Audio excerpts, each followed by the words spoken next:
இப்போ வந்து கடந்த 27/9/2025 அன்று கரூரில் நடந்த அந்த இஷ்யூ சம்மந்தமாக எங்களோட பொதுச் செயலாளர்கள் புசி ஆனந்த் அவர்கள் மேலும் சிடிஆர் நிர்மல்குமார் சார் அவர்கள் மீதும் காவல்துறை வந்து பொய் வழக்கு போட்டிருக்காங்க.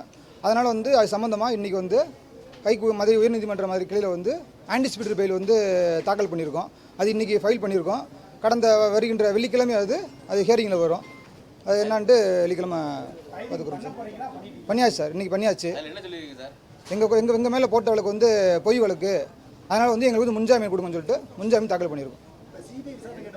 அது வந்து நேற்று வந்து எங்கள் மாநில வழக்கறிஞர் அணி ஒருங்கிணைப்பாளர் வந்து அறிவலன் சார் வந்து நேற்று ஃபைல் பண்ண வந்தாங்க. அதுவும் இன்றைக்கி வந்து ஃபைல் ரெடி பண்ணிக்கிருக்காங்க. அதுவும் மேபி வந்து ஃப்ரைடே வந்துடும். நம்பர் ஆகலை சார், அது இன்னும் ஃபைல் பண்ணிக்கிறோம். அவங்களுக்கு மேலே வழக்கு போட்டால் தான் ஏபி ஃபைல் பண்ண முடியும். தலைவர் மீது வந்து எந்த ஒரு வழக்கும் போடலை. அதனால் வந்து ஏபி நாங்கள் ஃபைல் பண்ணலை.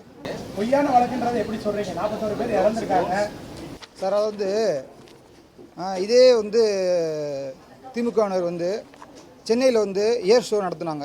அப்போ வந்து 5 பேர் டெத் ஆகிட்டாங்க. இதே கள்ளச்சார இஷ்யூவில் வந்து 68 பேருக்கு மேலே செத்தாங்க. அங்கெல்லாம் நீங்கள் யார் மேலே சார் ஃபேர் போட்டீங்க? எங்களுக்கு மட்டும் ஏன் வந்து இப்படி வந்து அரசியல் காழ்ப்புணர்ச்சி வந்து இது பண்ணுறீங்க?